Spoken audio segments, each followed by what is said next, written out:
now this time, because it's special with y'all, we're like looking back over book one. But I also just have like just some like general questions because I'm new to this Potter universe, and you guys, Christine especially, has loved Potter my whole Should I get friendship my with book? you. Yes. If you want to. I have a very probably. special first edition, actually. Let me. Oh, you definitely should. Oh, you're right. My heart It's is also going gonna crazy right now. First it's edition. gonna be John and Christine nerding out together. Yeah. And I'll be like, I think I read it like last year. There's a spectrum of like Potter nerddom, and Brandon and Christine, or no, John and Christine are like one end. Yeah. Brandon's maybe in the middle, and I'm like new baby beginner. I'm actually curious to know how nerdy you are about it, Brandon. I mean, I like it. But you're not like a crazy nerd about it. You're not looking up fan theories on the side, right? No. It's a great story. I think she's a great writer. I know. Agreed. Despite what Dr. Glom says. I know. I thought the same thing. She kept saying that, not a great writer. First book is the only book that's really good writing, but I completely disagree. There's some things that are like a little clunky, a little lacking, but wow. Pretty. Let me tell you a story about this. Let's have show and tell. So when I was in, let's see. That's already beautiful. I love it.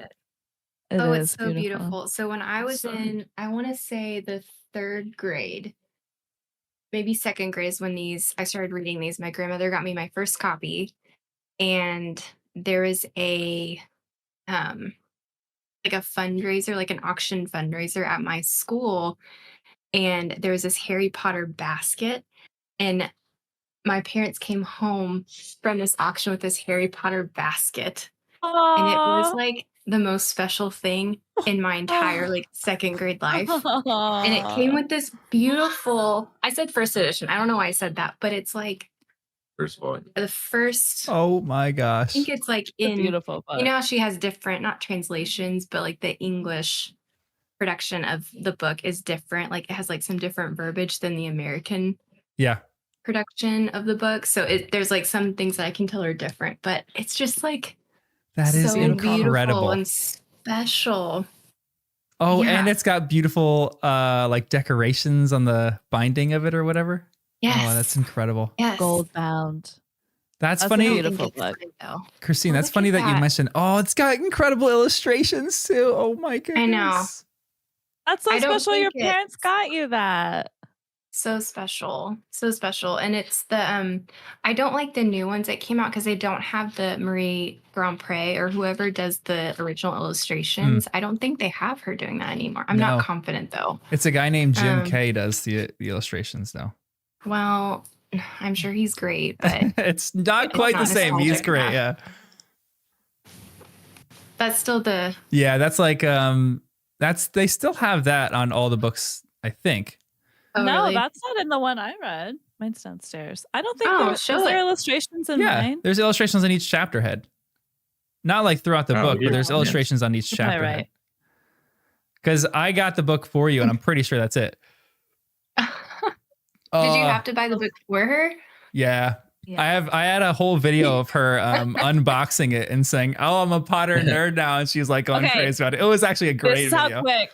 He's been asking me to read it and do the podcast for literally years, and I was like, I don't think so. And then one day I was like, okay, maybe. And the next day the book showed up on my doorstep. The next day. I gotta get her roped into it. That's how you motivate someone. That's what? That's how you motivate someone. Exactly. I know. If she gives me a little bit, I'm gonna. You bought it. I don't remember that. One of my favorite things too is all the different editions of Harry Potter. They're all so beautiful in like different, unique ways. Mm-hmm. Christine, have you ever seen the illustrated ones? Yeah, I was just gonna say the illustrated ones of Jim Kay are incredible. Mm-hmm. Oh, sorry, hold on. The illustrated ones are like one of my favorites. They're so beautiful. Yeah, I really want them. I see them at half price books every time I go, and I'm like, one day. Yeah, you gotta get them. Just get them. They're at half price books. They're probably $5. I don't know. Yep, they're cheap. They're great. 100% worth it. Absolutely. Welcome to the podcast. I'm John. I'm Abby. I'm Brandon. I'm Christine. and this is Harry Potter and the First Time Readers.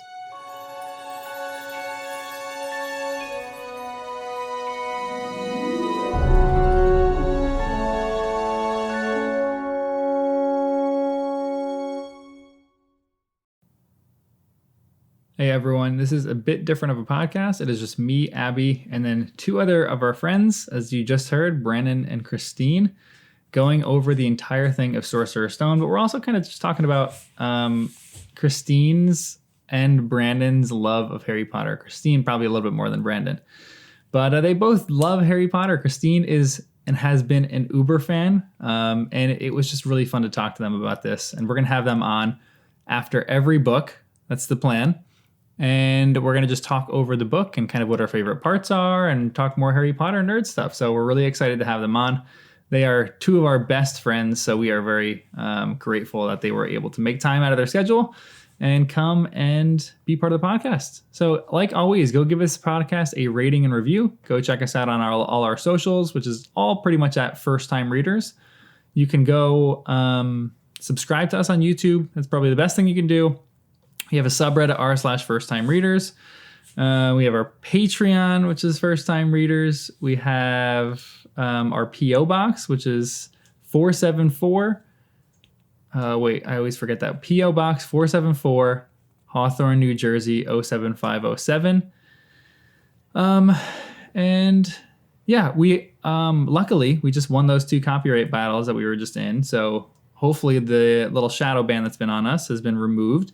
But go subscribe to us on YouTube and go become a member on YouTube. That is the best way that you can support this channel. Our website is firsttimereaders.com. If you want to go buy some merch, we have a shop.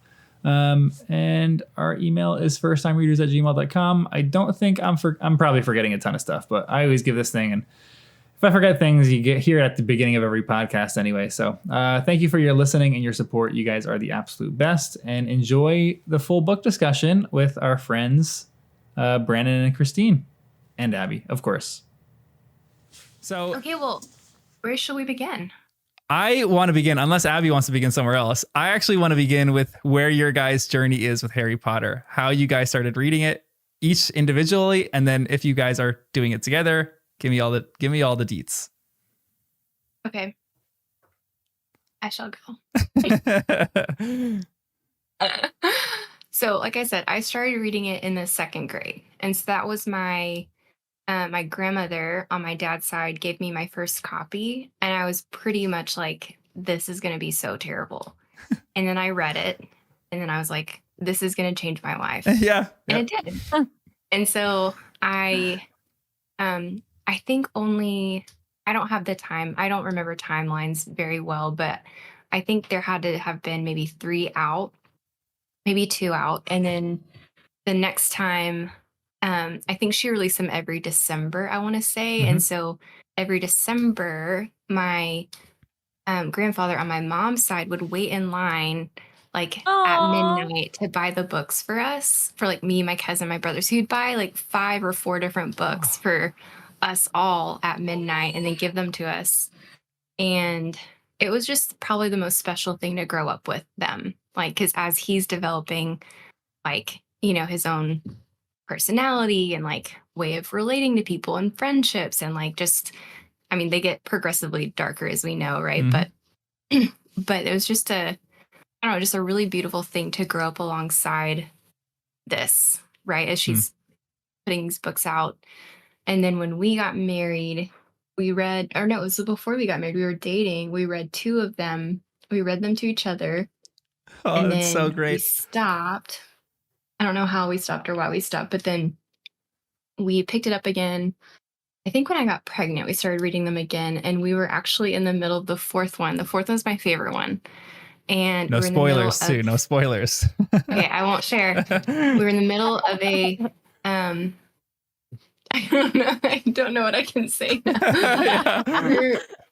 We're still in the middle of the We're still in the middle of the 4th one. Okay. It's like the 4th one is my favorite book, Mm-hmm. and so we're in the middle of this like really cool part, and I just got my epidural, and Brandon was reading it to me, and so I'm like going to sleep and like listening to Brandon read, and then that's how our daughter entered the world, was through Oh Brandon my reading gosh. the 4th book to me. That's unbelievable. Yeah. So, Abby, have you not seen the movies? I watched the first one. No, previously to this, I never read any of the books or watched any of the movies. I knew nothing about it. So we just read the first book, and then last weekend I watched the first movie. Okay. So I don't know anything about what happens after book one. I didn't know book one until we read it. Yeah, that's why this is so fun, because I was quizzing you on anything in the book, and she didn't know a thing. She thought Quidditch was, what did you think Quidditch was? Or no, she thought a quaffle was wizard breakfast. Oh, that's really cute. I know, it's the best. Yeah, I didn't know anything. It was like a missed opportunity. Like a witch waffle. I thought that would be really cute. So that's why I feel like Abby's an anomaly, because there's so few people who haven't been exposed to Harry Potter, that not knowing anything about the movies or the books and not like going into a completely blank is something that everyone wants to do again. Yeah, no, I saw the last film like years after it came out, like a couple of years ago, I want to say. Did you read the books, Brandon? No, no. Yeah. I did not start reading books until I was about 20. Books in general. So, books, period. Yeah, I didn't start reading at all until I was about 20. So became a writing major, and all my first writing class that following semester, the professor was like, so tell me your favorite authors, tell me your favorite books. And all these people were like, oh, I love this author. I love, blah, blah, blah, and whatever. And I was like, I read a book in 3rd grade for AR reading. That was great. So I felt real dumb. I should also tell you this. I have read Harry Potter over 15 times now. Yeah, okay. I was going to ask that. So John, the fact that this person exists is like unreal to me, because I'm like, I would read them again waiting for books to come out. So I would like read, like if the 4th one was coming out, I'd read 1 through 3 again, and if the 5th book, I'd read 1 through 4 again, so collectively to the listener, Christine also reads faster than anyone I've ever known. Christine can pick up a pages and pages novel and read it in a day. It's freakish. It's amazing and it's freakish. It's not Agreed. You're like, it's not good. Now I read obviously most of these are my books, but they're all nonfiction, most of them. So I don't read a lot of fiction. I still haven't read Lord of the Rings, which I'm excited to do one day. But Brandon, you haven't read book 5, 6, and 7 though, right? Correct. Yeah. Wow. Do you know what happens because of the movies? Correct. But he forgets that. Yeah, but I don't know all the details. So if we were to read it again, Brandon would be like, wow, this is like a brand new thing to me. Amnesia. So Brandon's going to be season 3 of Harry Potter in the first time readers, because he's going to forget everything that came before. Honestly, that's But Abby, that's crazy. I didn't realize you hadn't seen it. John and I talked about when we started like book 1, how John was just talking about his love of it, but we brought up you because you're one of the people I've heard say you can't really know me until you read Harry Potter. And I was just like, I'm fascinated by that. Like, what does that mean? Like, so that's part of my reason for wanting to finally read it, is like, this is such a beloved collection of books and stories. Like, what is it about it? So, and John said he agrees with that sentiment. So I still want to know, what do y'all mean by that? I feel like something is missing from my childhood because I didn't have these books. So many people are like, oh, I grew up on Narnia. I grew up on Lord of the Rings. I grew up on Harry Potter. I have none of that. My parents are not readers. My brothers were not readers. And I, again, was not a reader until late in college. My brother did read, my older brother read Harry Potter, I want to say like in high school or college. And maybe it was like high school. And it was during the time that there was a lot of controversy around Harry Potter among Christians because it contained witchcraft and blah, blah, blah. And my brother ended up writing an article that was featured in the Atlanta Journal-Constitution. It was a big paper for your older brother? Area. Yeah, which he's not this kind of person, if you know my brother. So it's like an odd thing of history that actually happened. He was reading a lot at the time, read Harry Potter, and then wrote a newspaper article that was published.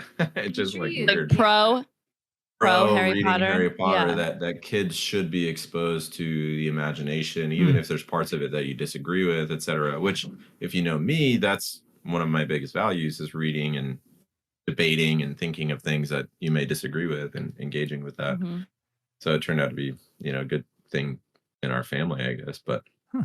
yeah, I still haven't read a lot of like great literature. Like they were like, "Oh, you're a reader, you must know," and they like talked about some, classic literature book the other day, and I was like, "Nope, never.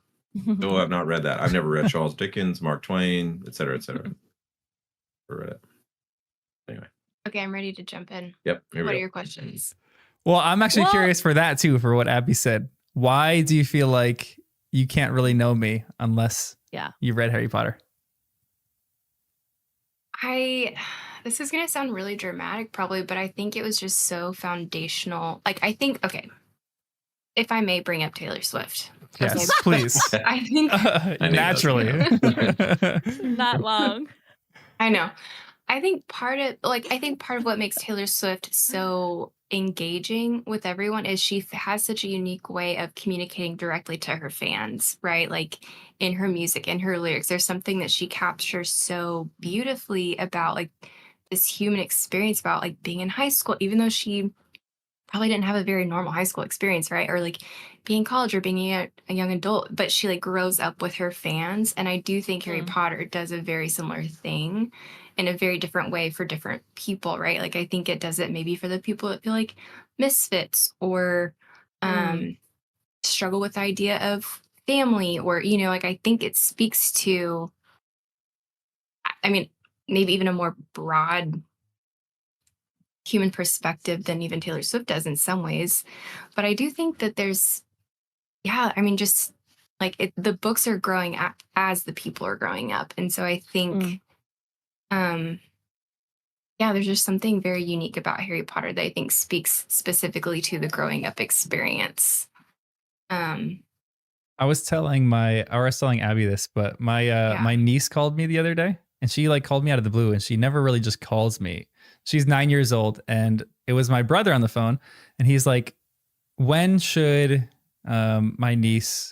she read Harry Potter? Because she wanted to read Harry Potter. She's 9 and she hasn't read it yet and her friend was reading it. So she wanted to join and read. And I think my theory was you read it at 11. You read it at the age Harry Potter was, and then you kind of grow along with them and go on that journey. Because like you were saying before, every book gets darker and every book is a little bit more mature. Like a 9-year-old reading book 5 is like a little intense of a thing. So I'm like, you kind of grow along with that journey with them. And that's why it was so instrumental for me too. Like I read them mostly in high school. But I was still at like Harry Potter's age. So growing up with them, it was like such a part of my identity. Even though I wasn't a big reader in high school, it became such a part of my identity. I remember exactly where I was when I got each book. I remember like I didn't reread a ton of this stuff. Like I remember scanning through Spark Notes right before I read the last book just to refresh myself on every one of the books. And then like going from there, it just became such an integral part of my identity. It was just like, so I know exactly what you're saying when you're talking about that. Yeah, you're growing up with them. And yeah, it's, I think just the same, like she captures the same emotionality of growing up, you know?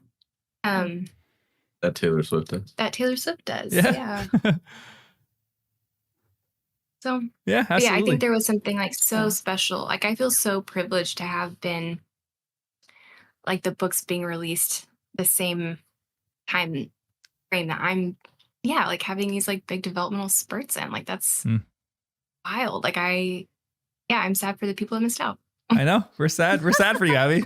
We're sad for you, Brennan. I didn't. But see, I thought like my younger brother read it when it came out. So when it came out, I just thought it was like kid stuff. Like I knew about it and I heard about it, obviously, but I thought I was like too old to read it. And then later I knew like my peers were reading it and into it, but I was like, well, it's fantasy. I'm just not into it. So I was like a slightly different age then. So I was like, eh. Yeah, I think that's fair. Did the movies come out when the books were like, I don't remember the time frame of like, did the movies come out right as the books were coming out? Like, did you follow along with the movies too, or were you mainly focused on the books? I think it was stair-stepped, right, John? I don't have a clear, I'm really bad at remembering when, like again, timeline and The years. movie was And 2001, I want to say, because I just watched it and I think it the said first movie's 2001. I want to 2001. say that. Yeah, That's right. I'm pretty sure. Okay. Yeah, And then I think it was every year after that. yeah, it was pretty close to it. I remember the movies were off Like by a little. Christmas, too.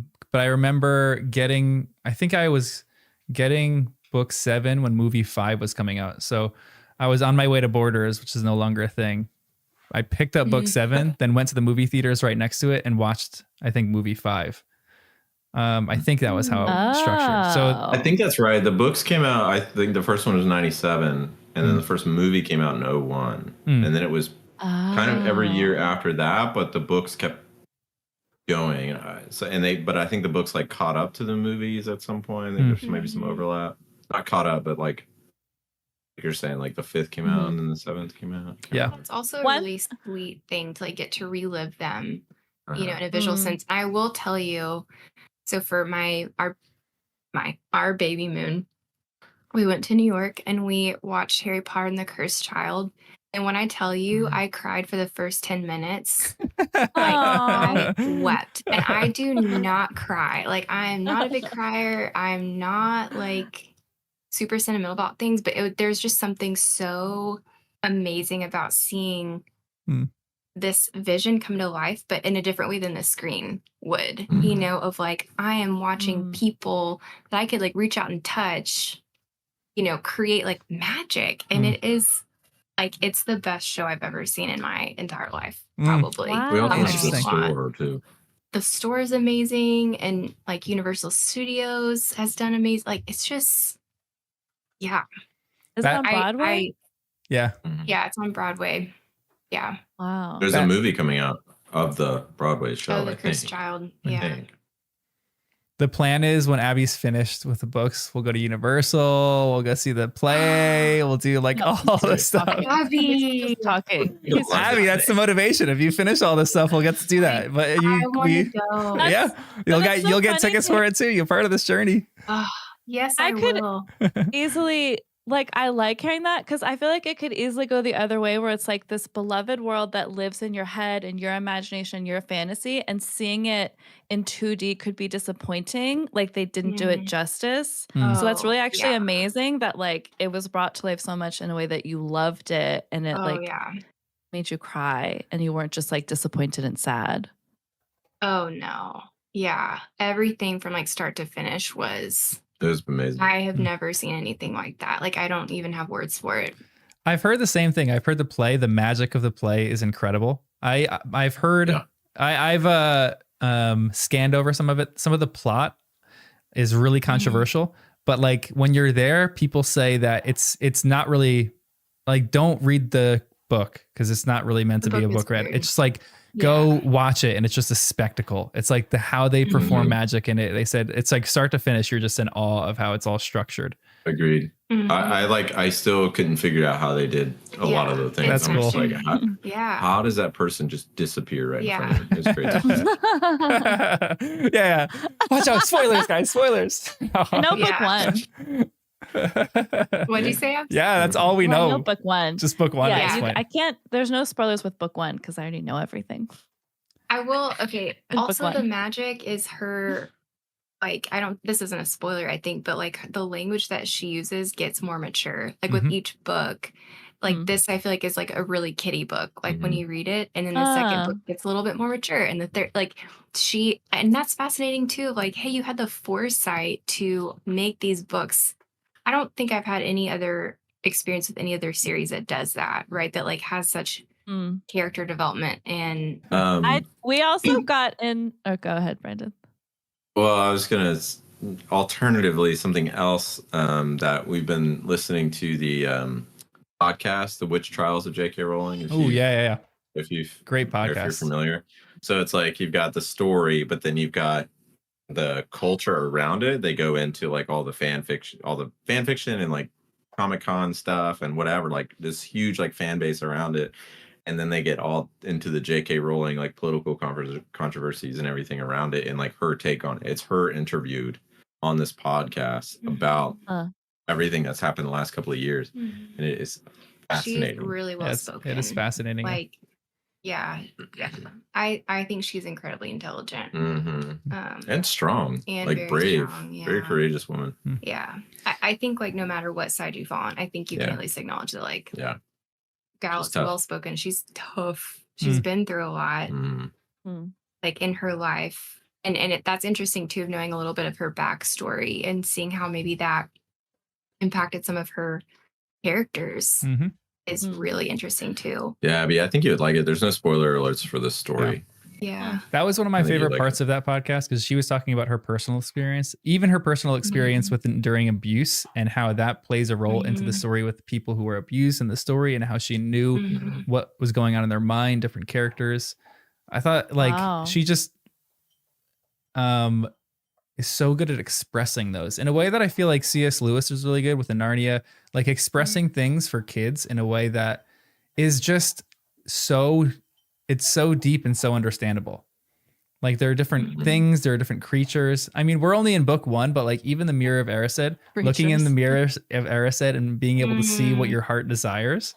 To me, that's like that's such a fascinatingly deep idea. So deep, yeah. Because I was even talking about it with the other crew that I'm doing it with, and the guy that is reading it for the first time said, I don't know what I'd be able to see in it. Like I wish I could tell you what I would be able to see in the Mirror of Erised, but it's like that stuff might even be too deep for myself. It's like something that is like hidden away, you know? So it's a tough one, but I just think her writing just shines in that stuff. Yeah. Yeah. And she makes Harry Potter like lovable right from the beginning. Like when you start the book, like he's an orphan boy left on the porch. He lives with the awful Dursleys. Like he's beloved right from the beginning, and like you're rooting from him. Like you're rooting for him right away. I noticed like you're immediately drawn to him. So she knew what she was doing. I was really impressed by her creativity when I started writing. When I started reading the book. This is it's so Joe creative. rolling right here for us. It's me. Yeah, she creates like such an elaborate world, and I was like really surprised by that.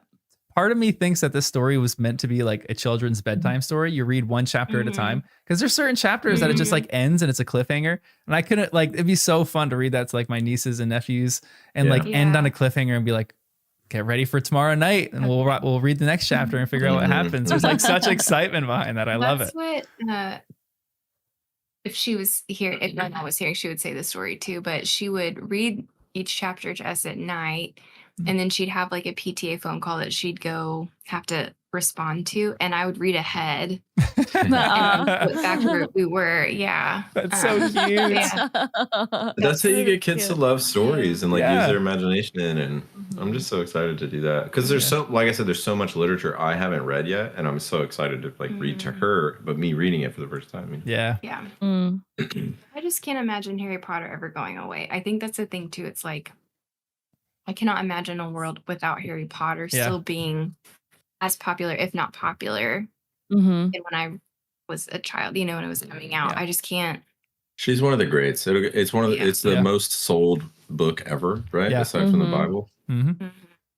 It's weirdly depressing for me that people passed away before this was finished.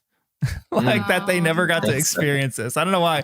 And it's depressing looking into the future, not thinking like, oh, there's gonna be other great works. Getting a little psychotic. Like no, well, I'll tell you this, and this is a cool story, Abby. There was a kid who was not a cool, it's a sad story. He was dying of cancer in between books 6 and 7, and she finished book 7 and gave him an advance copy like a few months before it published, so that he could finish it and like enjoy that part. So that's even something I love it.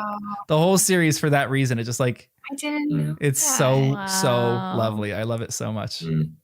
That's incredible. But if you think about it though, there's all these stories throughout history that maybe we haven't explored that are that magnificent, you know. I'm thinking of something like a Paradise Lost or something, which is like just like profound story, or you know, some of the like ancient Greek mythologies, or you know, Trojan War or whatever, that you just like you don't know. Amusement park after those things, that would be so boring and weird. Well, like the Homeric legends or something, and like it's just this amazing story that you don't, there's no like fanfare around it. It's just there because it was 2,000 years ago, whatever. Yeah, for Diagon Alley was the coolest part of the movie to me. Like seeing Diagon Alley, however you say it, like brought to life, that was cool. Yeah. And I've seen pictures of the theme park. I think that does look cool. That's why you finish them and we'll go to Universal. We'll see that for real. It's incredible.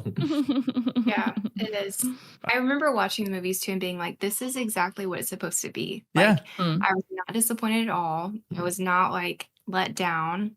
Although Harry Potter cannot act. I love you, Danielle. Yeah, he's a terrible actor. Yeah. Really? Terrible actor. Rupert Grint is great. Rupert, everyone else but Harry, I really feel like. But even then, I think he's still lovable, and I think he's still like supposed to be Harry. But he's my dude. He's better now. Yeah. He's better now. There were a few dud actors. There are a few incredible actors. Rupert Grint. I think the guy that played Dumbledore, both of them weren't really good Dumbledores. But like Maggie Smith was incredible in this. Like McGonagall. She's McGonagall. Yeah, I love that she was McGonagall. She's so good. Oh my gosh, lots of like big name people. Who is Snape? The best of the best. Alan Rickman. Yeah. Snape is so good. So good. So good. Is Snape? Can y'all tell me? Is Snape through the whole series, or is that a spoiler? That's a spoiler. Yeah, that might be a spoiler. No, I feel like that's he's a teacher throughout the whole series because they're at school. So yeah. Okay. Is the same guy in all the movies? He is perfect. Like the way he looks is exactly what I pictured in my mind. Yeah. See, like the robes, the food, like everything about it. I'm like, yeah. I got it right. Not that I had a vision for it, but like, thank you for meeting me in my vision. I know. Going to Oxford in April, and I'm excited to see because I think that's where it was taking a lot of like the British school look was in Oxford. Yeah, which like Americans, we don't have a like. I don't think we have a classification for really. Like I don't think we know what it's like to be sorted into houses. I think that is a normal thing for like British kids, and to have like such connection to your own house and you're living there and your teachers live there. That was so weird for me to realize that like, they don't go home at night. Like they have their own they don't have football practice. Like, what is do they go somewhere else? Like, Okay. Can I just share?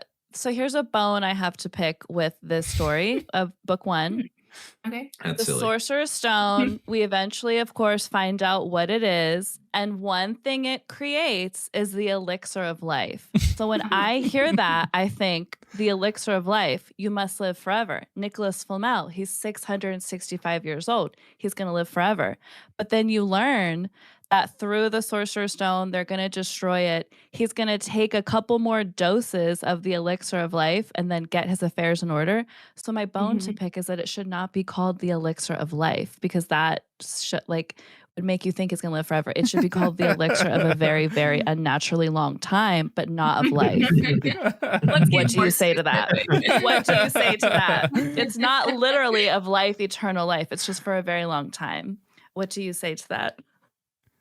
I don't see, Abby, with that. In theology, the eternal life concept. This isn't theology, though. I will say there's a cool point to it where Nicholas Flamel was actually a real person in real life who studied alchemy, and one of the biggest parts of alchemy is like I think the end goal of alchemy is to create the Sorcerer's Stone, like in real life.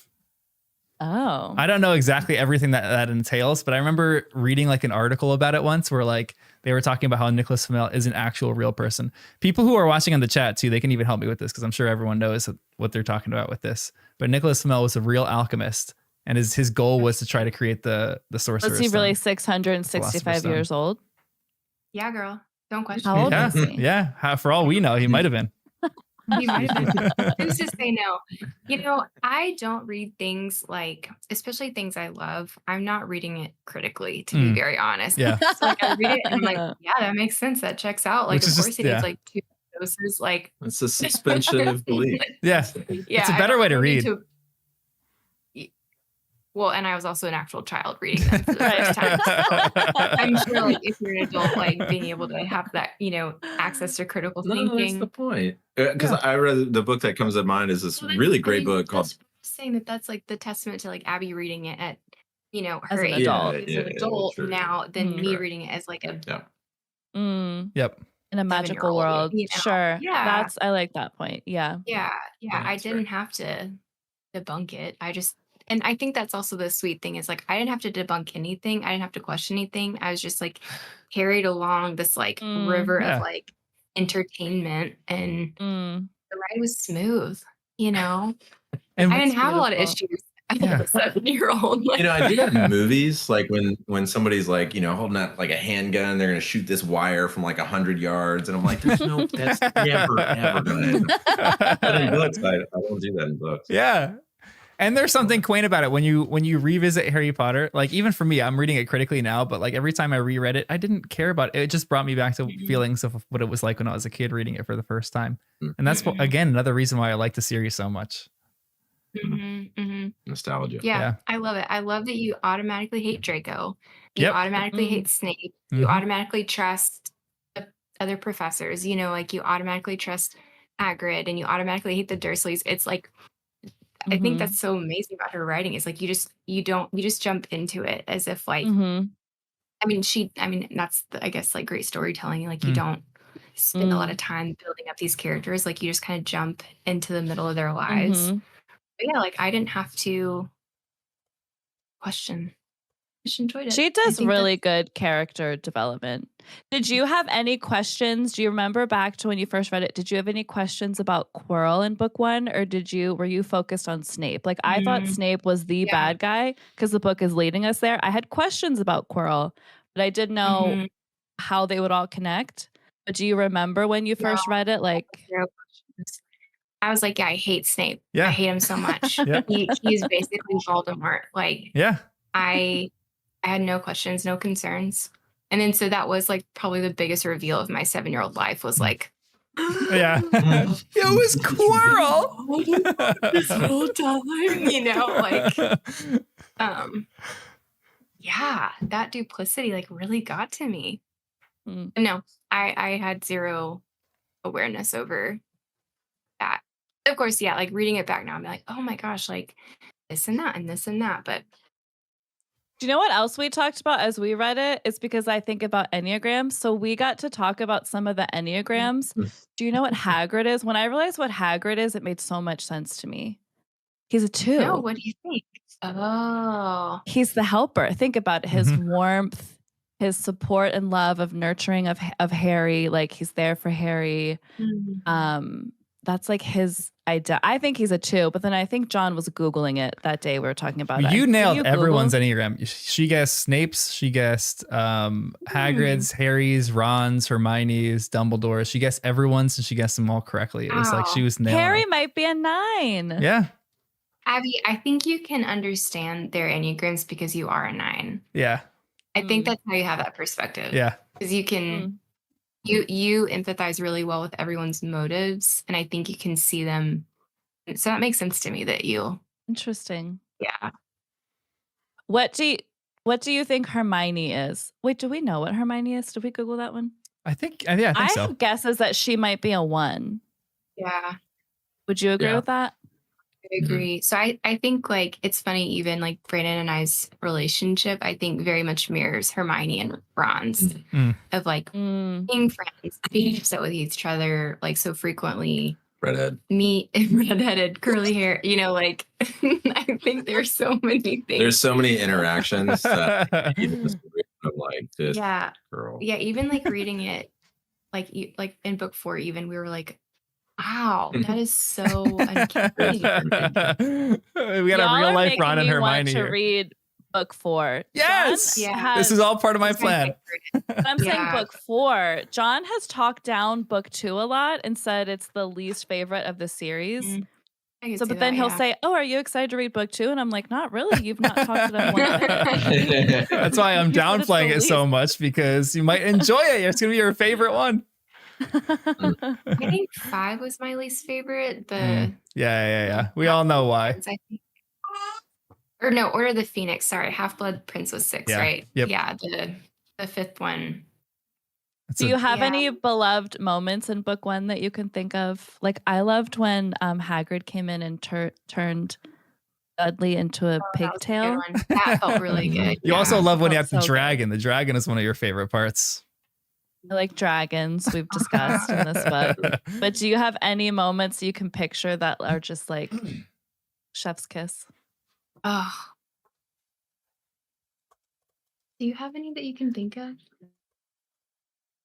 No, nothing really pops out. Even though that island scene, like where Hagrid goes and gets Harry, that does stick out in my mind for some reason because it felt so different than the rest of the book. Yeah, and it is so sad too. That part is so sad because the Dursleys are literally doing anything that they can in their strength to keep Harry from being happy. Their motivation is so weird to me. Like they don't want him around. They hate having him around, but they also don't want him to be happy, and they don't want him to like leave because leaving and going to a magical place and finding that he's a wizard is going to make him happy. So that's always a weird thing to me. So when they're on that rock, it's like the epitome of it, complete isolation. Yeah. But if you think like if you hate somebody that much and you don't want them to be around, why would you not just let them go? I know, exactly. Yeah. It's so bizarre. Yeah. Yeah. I also love the friendship in the book though, and I love when Ron and Harry have to stay back over Christmas. I was hoping he doesn't go home for Christmas, like his family sucks. So he has to stay, and then Ron and his brothers have to stay. But I love that. And that's like when they stay and they're like playing chess one day and they're just like hanging out. And I love those moments of just like pure friendship. Like you've got nothing else to do, you're hanging out. Like I love the friendships in the book, and especially Ron and Harry. I love the friendships. I wish we had an adult common room. I know. We all just come down in our PJs. Right. That'd be great. Abby, your question about like what stood out to you in the book, I think one of the things was the Sorting Hat. I remember like in reading it for the first time, being so struck, like feeling that anticipation with him over like that fear of you're sitting in front of everyone and you just found out you're a wizard, you're so insecure, like I could feel that like tension so much. And then the hat like being this terrifying thing, potentially like heartbreaking if you get put in Slytherin, like and then to have that choice that he made was such a like weird feeling to feel over like, like we have agency over this, I think that was a really poignant scene. I think for me reading it for the first time, I can still remember that, like how that felt. Like, I was so scared for him, Yeah. Wow. It's terrifying. Yeah. And like just, like that sliding doors moment over like, interesting, like what would happen if he was in Slytherin? Like how would that like take such a turn in his life? We would have a very different book series, I think, after that. But I thought that was such and like the dialogue that he has with the hat, even and the movies, I don't think do it justice. Like I think they don't do that one. They're having this like, at least when I'm reading the book, I think they're having it more like in his head, not like it's not talking to out him loud in front of everyone. Yeah.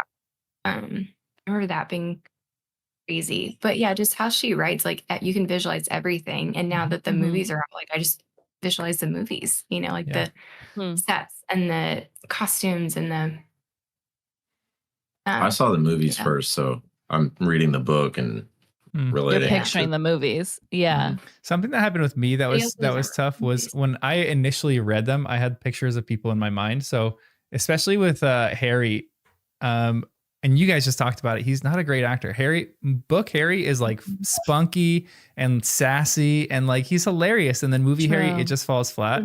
So it's hard. I had Daniel Radcliffe in my head every time I read the books after the movies came out. Yeah. But then when I got the illustrated edition from Jim Kay, it like brought back the initial Harry that I had thought of when I was first reading it, which is why I love it so much, because it was like a different one. It was like a meek and mild and like funny and sad. He just depicted it so well. So I love that too.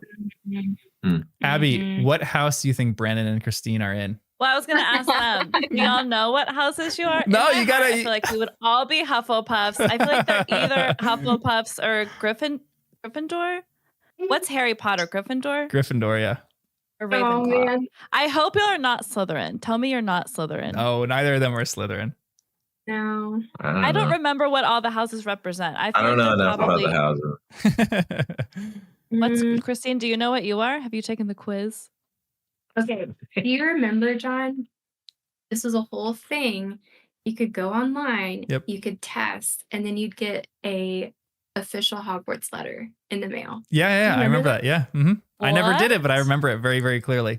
I probably did it 10 times. 'Cause I was just like, give me that fresh crown cocaine. Like, I need to be as connected to Harry Potter as I can. I think, you know, I don't think I'm a Gryffindor.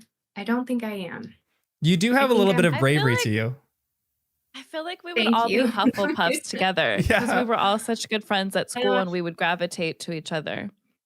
What's a Hufflepuff? They're the I loyal feel ones. like- So Hufflepuff is loyal. Ravenclaw is brainiacs, like the wise ones. So Yeah. Brandon could probably pass Yeah. as a Ravenclaw too. I could see Um, both of them being Ravenclaw. But Brandon, you're also too I would like redheaded to be in Ravenclaw. You're kind of. I feel like redheads just belong in Hufflepuff. Also, Ravenclaw has like no part in any of the books. Yeah, exactly. Yeah. Hufflepuff Yeah, so and you're not Ravenclaw that. are the Never mind, neglected scratch that. houses. It's Too dramatic. It's really just like Slytherin and Yeah, Gryffindor, yeah. I think, in the books. Yeah, I don't know. That's the big like. I don't know. Well, this is another funny thing because whenever I send, like, we get people who will email me and ask for like bookmarks and stickers. They're like little things that we have for any fans. And I'll write them a little Hogwarts letter. And Brandon was the one that taught me calligraphy. So like I'll write it with a calligraphy pen and like dip ink. And then I take like a wax seal and seal it and send it out. I bought these little stamps on Etsy that are like owl post stamps. They're like the coolest little things. And I sent it out. So it's fun. It's like you're writing a Hogwarts letter to like a fan. It's really, really fun. Oh, little wax seal stamp in a pipe. I love that. Man. I still got all this stuff. These are my nibs. That's so cool. I love that. His nibs. That's cool. That's cool, John. Do you guys remember I mean the first book, when the first book came out, and just the first book, do you remember who on your first read, or even right now when you reread the first book, who's your favorite character? Good question. Or least favorite. Favorite or least favorite? Ooh, I do feel such a kinship to Hermione. Mm. I definitely felt like that, like intensity of like, I got to keep these people in line, you know, just like that one energy over like, these fools do not know how to show up to life and I need to teach them how. And like, they are not concerned with like grades. And that's really unfortunate. I think Hermione should have been a Ravenclaw, but I think she had a, yeah. I think, I mean, I feel most like Ron. Like when I read Ron's expressions toward things, like that's what I would have said. Or when he's kind of a slob at times, or like very like unkempt and unpolished. And I think that's been our relationship. I feel like it's like Beauty and the Beast, you know. And I And feel he's like a he has to, like, super teach her how loyal to do friend. things. Mm. That's like you, Brandon. Like Mm. super loyal, tried and true, not going anywhere, Mm. down for whatever. Like, and when we were reading the end of it, Christine, like when they're going through all like the chambers or whatever you want to call it to get to the Sorcerer's Stone, I loved how they each had like a role to play. But I love how Hermione saved the day a lot, and I was like, that is the kind of friend you want to have in your corner, and like it's definitely feels like you. Like She's annoying as heck, but yeah, like sometimes she's a little much. Yeah. But she's like has their backs, and that's like you want her as a friend. Like she's there to like, you know, keep them in line, but also just like save the day in some ways. Like And she evens out within the first book. The first half of the first book, she's a little bit much. And then when she finally makes a friend, she's like, oh, so she's like normal and really cool. She like tones out a little bit, which that's something that I love too. Like one of my a big qualm that everyone has in the books is when Hermione told a lie when of why she was in the bathroom. she said that she wanted to go take on the troll when really in reality she was just going to cry. Like, why did she tell the professor that she was just in the bathroom? You know, even she could have just said I was in the bathroom when the troll came in and Harry, and that would have saved her. But one thing that I love is she was like so searching for a friend that she like kind of lost track of her mind and just kind of like told the first thing that popped in. Like she thought she was good enough to take on this troll. But that's one of my favorite passages in the book, that like there are some things that you can't do together without becoming friends, and taking on a fully grown mountain troll is one of them. It's like how the chapter ends. And I love that so much. Like the friendship that they all have with each other is just something that's really beautiful. That is I forgot about that too. That is a significant turning point for, I remember being so, and you know how like you are annoyed in the things that you see in other people that are really about yourself, you know? I think that was like, I was so annoyed with Hermione before the troll. And then they like start this really sweet friendship, which I think is kind of, I don't think I've had another book experience, one that like captures friendship so well. Like not even Lord of the Rings. I don't think Lord of the Rings actually captures friendship well. I think Frodo and Sam have a very codependent relationship. But like, I think that like Harry and Ron and Hermione are such individually themselves and are so different, but all like it just works so well. But I don't think I've read another book that also has like there being like aspect of like male and female relationship. You know, like I can't think of another. There really like isn't. pure friendship. Yeah, like pure friendship. And yeah, I love that troll scene. I think that was such a like and I think just in other books too about how she develops, you know, like you hate Snape. And how she leads you to hate him. Yeah. And how she leads you there. You hate Draco. You know, like and Harry too. Like there's parts of him that I do hate too, but I don't know, the complexity in which she creates these characters is just fascinating.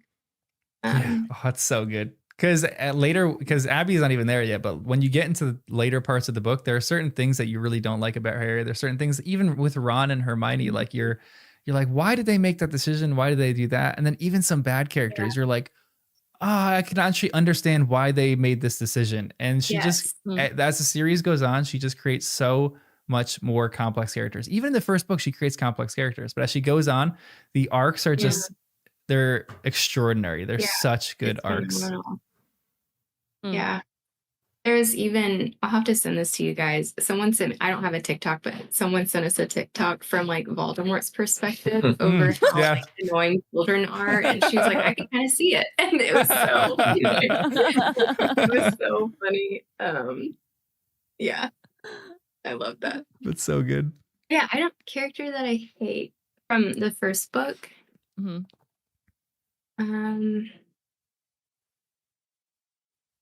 I mean, I think just Snape. I hated Snape so much. I hated Draco. I wanted to like punch so hard. I wanted to fight this kid. It's funny that the real Hermione, the actor, what's her name? Emma Watson. Emma Watson had a crush on Draco. On Tom Felton. What? Yeah. Oh, it's so sweet. Let me tell you guys something too. When I studied abroad, Abby, I think I've told you this before.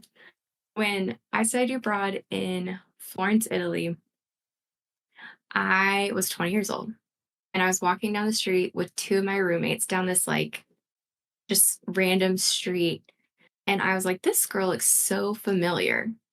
And I keep looking at her and I'm like, do I know her? And she's walking with this like bigger guy. And like, it's not until after I passed her that I realized that was Emma Watson. No I way. freaking walked down the street past Emma Watson. And it was when she had a pixie cut. And I didn't like, I noticed her skirt first. She had like a really interesting skirt. And the only reason I didn't say anything was because my roommate at the time was a musical theater major. God bless her. And she told me that I shouldn't disturb her, like that she probably has enough people. Oh. I would have said that. I believe that. Yeah, she does. But what's another person? Why not? Just pile on. The fact that like I was just walking down this random Italian street. Emma Watson's there. And I realized now that guy was probably her bodyguard. So he probably would have blocked like 20-year-old me. Yeah. But like, yeah, I was blocked from meeting someone who was so integral to Mm. the vision of Hermione. Mm-hmm. I am you. I am you. Yeah. She's integral to your childhood. Yeah. Yeah. Yeah. Well, we don't want to keep you guys for that much longer, but is there anything else? Okay, but Abby. But I have one more question for y'all. I'm the Potter nerd. Yeah. She's running the podcast. Okay, I'm curious of all of your, John included, your thoughts on, you kind of touched on it, Brandon. I like what you already said about this, but my question is like, what do y'all say to people who are like, no, we don't want to read it. We don't want our kids to read it because it's witchcraft. Also, we had a friend, DP, who didn't want to be on the podcast because crushes me. In his words, he's been to other countries and seen real witchcraft. And in his words, when you've seen the real thing, like he couldn't watch the movies because it reminded him of that, which is interesting. So what Sounds do like y'all a good say podcast episode. how do y'all come and talk to us about it? But what do y'all say to people who say that like they don't want to read it or their kids to read it? What's your response? I would say that if you take that line of thinking toward everything else in your life, you try to be consistent with that, you would realize how much of your life is not holy. And it would probably shock you. So if you want to be consistent with that, then okay, I understand. But you're not, likely. I would say that. So you're gonna convince someone who's not willing to do that. You know, like I just don't have the 32 years old. I don't have the energy in me to try to convince someone to read it. If they don't want to read it, you know, I think we're like, you have a brain. I'm not saying that to be like ugly, but I'm like, you have, and I like, yeah, I had this one instance when I was buying probably the third or second book, and the person who was working the front of the bookstore was like, "Oh, like your mom's gonna let you read it?" And I was like, "Yeah." I had no idea that there was such a controversy about it. And she was like, "Oh yeah, some people's moms aren't letting them read it because of the witchcraft." And I couldn't like process that in my like, I was for like 8 or 9-year-old brain, but I just don't have the energy to convince someone, you know. I mean, isn't a witch in Narnia, Lion, the Witch, and the Wardrobe? I mean, isn't like there's, I mean, doesn't in one of the historical books, the Old Testament, they call the Witch of Endor, and doesn't she help them at the time? Like, or I mean, no Halloween definitely, but no Santa. Isn't Santa kind of magical? Like, I mean, good point. It just goes on and on and on. Like there's so many things in your life that are. Yeah, you know, I knew someone who I just think it's refused silly. to go to Starbucks and Target because of that thinking, and I'm like, it's so stupid. you know, I think we just have to like, where do you draw the line? Yeah. So no MacBooks, no iPhones, no like you can't wear Nike. Yeah, like forget every major thing that is in your life. What did you say at the beginning about? You said something in the beginning though about imagination. I liked what you said. I just can't remember how you said it. Yeah. I mean, it helps. It helps you get into another world and imagine what another world is like. And C.S. Lewis writes a lot about this, about his childhood, how him and his brother, Warnie, how they were able to climb around in the attic or go out into the woods or whatever, like their childhood by exploring and using their imagination. Like that's what gave him this like mission in life, you know, to be a writer and to explore all these stories and all these kind of things. Like, that it was so important and powerful to him as a child.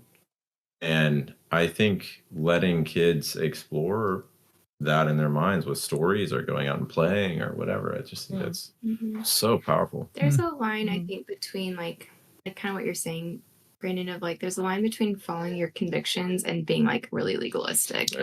You know, and if Harry Potter is not in your conviction, frame, like, okay, that's fine. Like, again, I'm not gonna like try to convince you. I think you should, and I think like understanding the like broader context in which J.K. Rowling is writing, I think, or seeing the themes that she's writing in, I think could be really encouraging to you. But yeah, like But to be consistent, you would live in the middle of the woods. Yeah, you literally. Yeah. Like, okay, here's what I'm trying to get to. Like, extremism of any kind is not helpful. Yeah.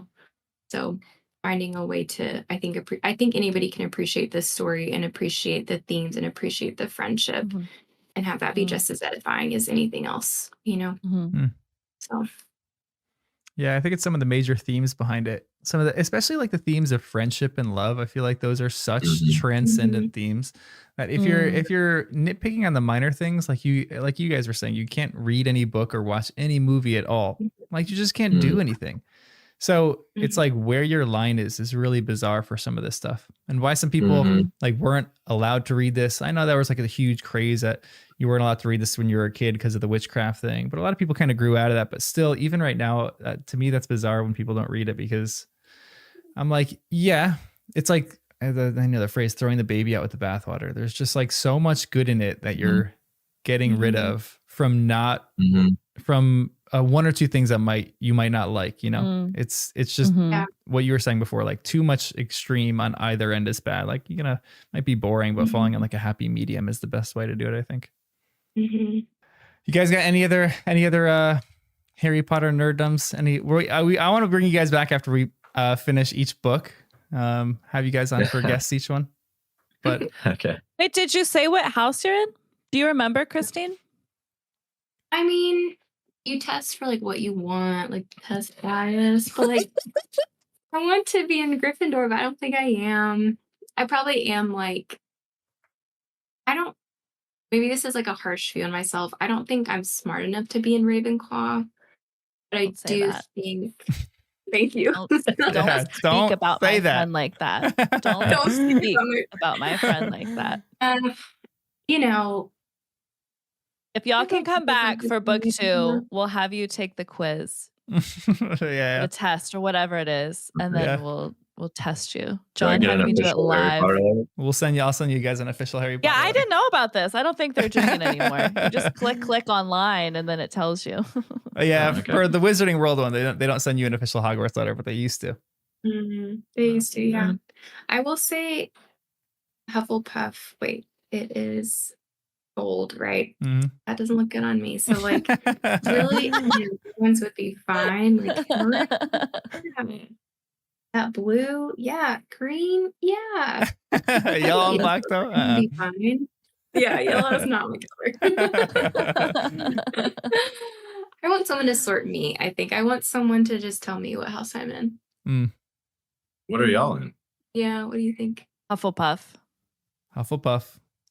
Oh, you're in Hufflepuff? Yeah.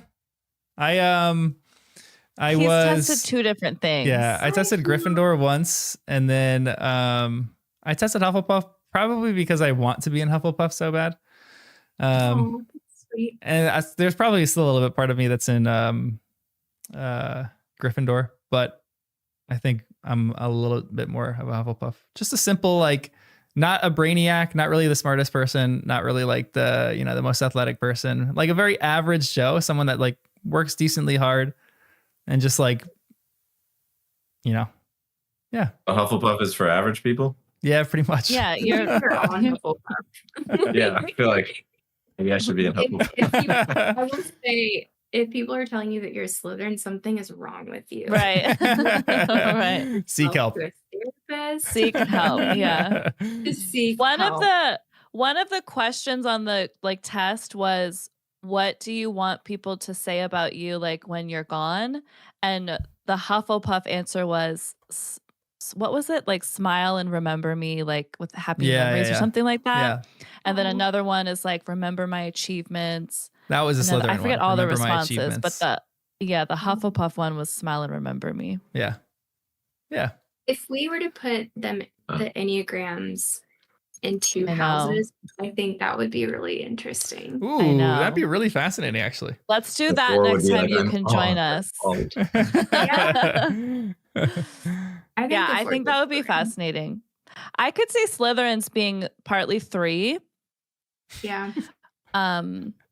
Except the one time where you were like, I'm pretty sure. I was like, what Enneagram do you think Snape is? And you're like, no offense, but I think he's a 5. 5. I'm a 5. It's like, great, thanks a lot. An unhealthy 5. That's probably why I say no offense, because I'm not saying you are, but an unhealthy 5 could look general. like that. Yeah. You just no. That's really funny. Let's save this for if you can join us again. I would love to geek out more on Enneagram. 100%. I feel like I would have to reread book 2 though. I don't remember anything from it. You could just jump along the journey. Yeah. Right? Well, we'll give you a heads up when we're getting there, and then we truly can like recap it. Yeah. Or just like listen to it. Yeah. Yeah. Like. Oh. Yeah. Does that's Lord of the Rings Smeagol guy when he Andy Serkis, yeah. But Jim Dale, fantastic reader. Incredible reader.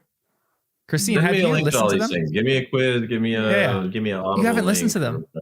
No. Because you're a fast reader, so I guess you can like breeze through them. But that was like every time that I was on my way, like I took like long country trips, I would listen to a full book, and it was Jim Dale's audiobook, and it was like you were doing that to their wedding. Favorite thing. Yeah. I listened to a full audiobook of Harry Potter on the way. To your guys' wedding, and it's like the best. It's just long little chunks, and I'm re-listening to them now. I'm re-listening to Stephen Fry reads the British one. Brandon, ooh, Stephen Fry would be good. Amazing. He's good. So he's really good. There's another guy that does it online that everyone likes even more than those two guys. His name's John Voth. And he was actually a first-time reader, but he was reading it live on Instagram, and he just converted his videos into YouTube. But he's up against copyright issues because you can't like read a full book online, you know. So, but he was doing the character voices. Everyone loves him so much.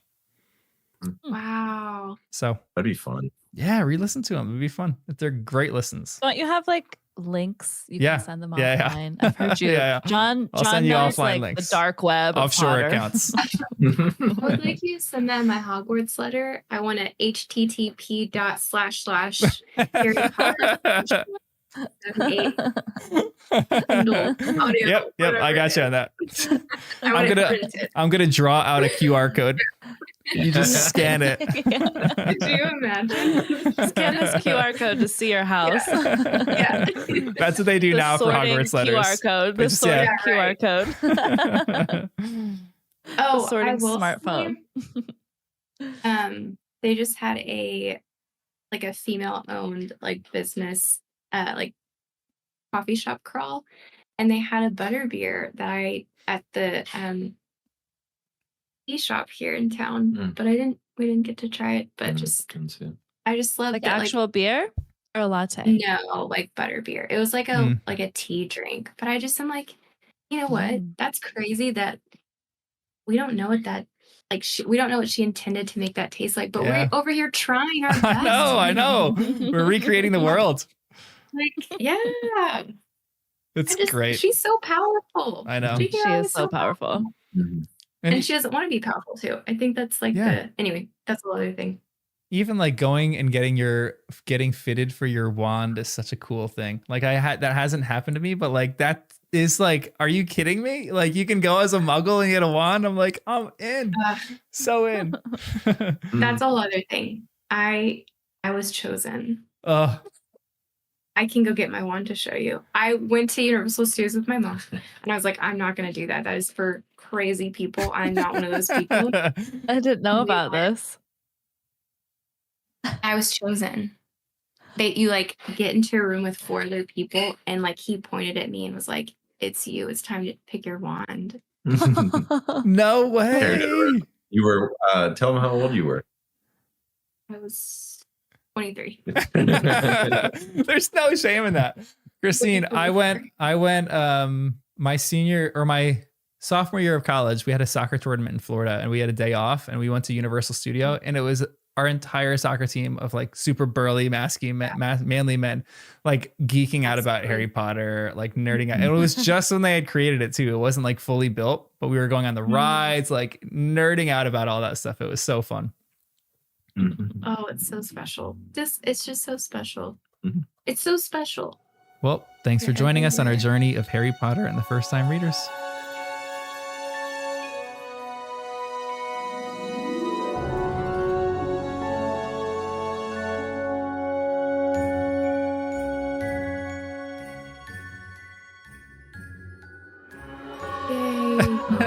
This is so Thank fun. you. Yeah, this is great, guys. Thank you so much for coming. It was so fun. You're very articulate. People. I know. You're very well-spoken people. You guys are very wise. Lab. Articulate.